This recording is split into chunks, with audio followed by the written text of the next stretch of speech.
Welcome to the Dr. Juanita Wallace Show. I am Juanita Wallace.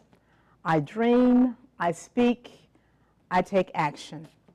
I'm provocative, fearless, outspoken, and an activist by nature.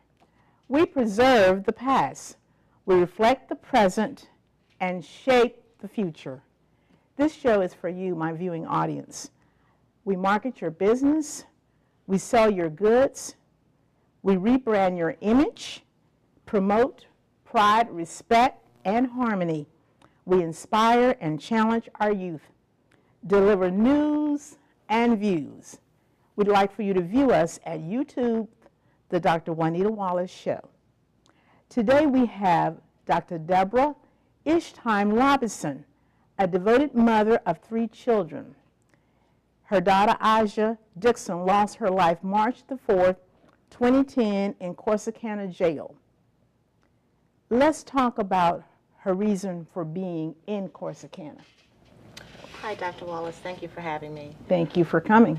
I'd like to just share briefly a little information. Ahjah was visiting her grandmother in Texas and decided to take some courses at Navarro Community College in an effort to gain more credits prior to returning to New York City. So she was there on one semester.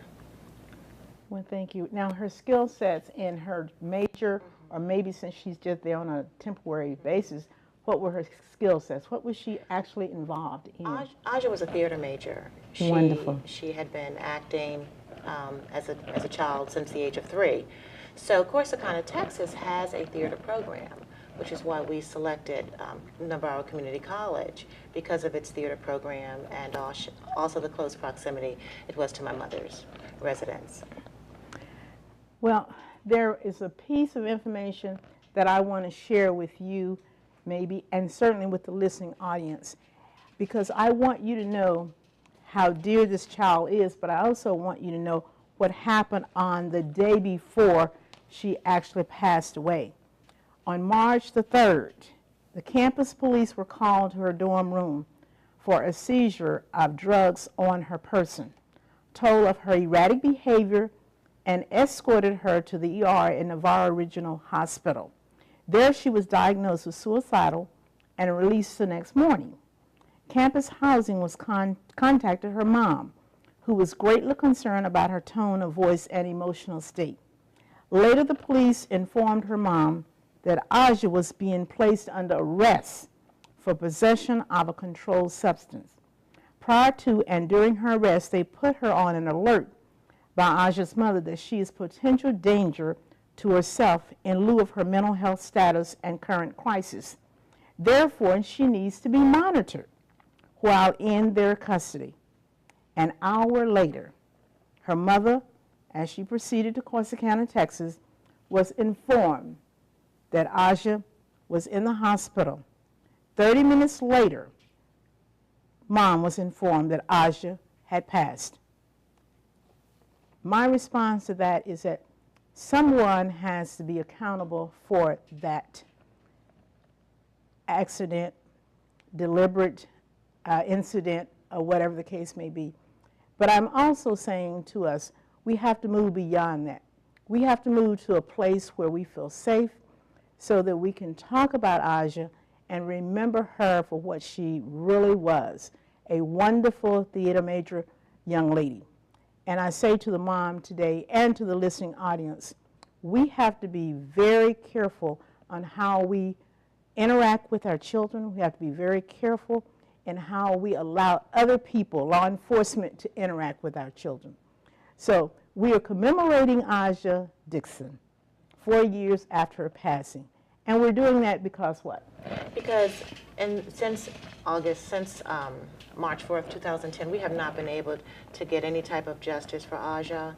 We have exhausted our resources within the framework of the judicial system. Corsicana has basically shut us down. And we have also discovered since Ahjah's death that there have been 4 other deaths at the same jail preceding Ahjah's death.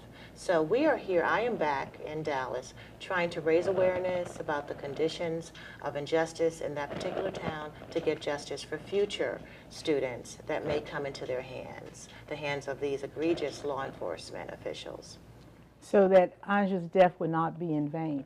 There's one other thing that we've talked about, and I know we're going to be doing very soon. As a matter of fact, this coming Saturday. Tell us about that. Well, since Ahjah's death, I have been able to network with a group of activists in the city of Dallas that come from the Pan-African community, which I want to just thank so much for all of their support. And we have collectively birthed a foundation in her honor, and it's called Mothers Against Youth Genocide.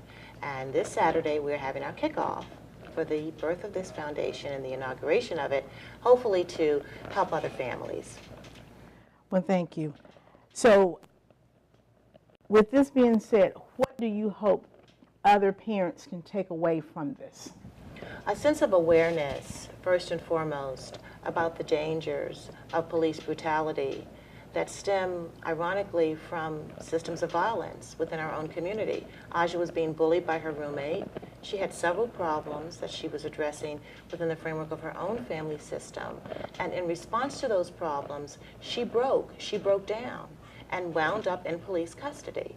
And so what I want parents to take away from this is a sense of engagement that they must have in the lives of their children. Active, proactive engagement, which I coined prevention. Get involved with your child, listen to your child, love your child, and get involved with the community that also embraces your child. That's critical. That's critical. That is very critical. We have to demand better. Yes. So I hear you saying that we want to make sure that we're engaged at all age levels, because she was in college. Yes, she was. So certainly we want to engage parents with their children and their activities. Absolutely. From preschool all the way up through college. They can never be let go. We have to always embrace them and love them and take care of them. We know that in this day and time, their challenges are great. We also know that drugs are very prevalent in our communities, and we have to be very aware of that. So with that being said, what advice would you give parents over and beyond what you just said? Is there anything else that you can think of that we could do or say to parents to let them know it's extremely important to constantly be engaged? You have to love, love, love, love, love your child. I can't say it enough. I cannot say it enough. You know, the last conversation I had with her was one where I was accosting her. I was reprimanding her for not following rules and regulations within the campus.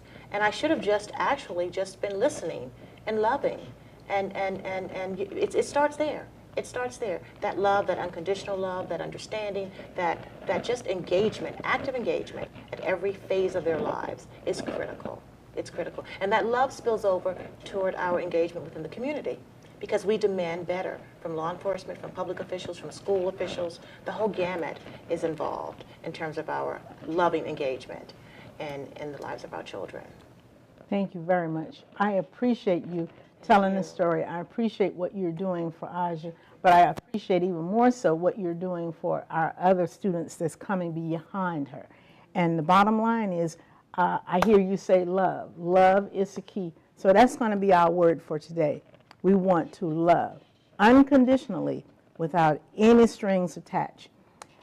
I invite you to listen to the Juanita Wallace show. If you're interested in being on the show, I'd ask you to call 972-803-3052. That's the Juanita Wallace Show. Thank you very much.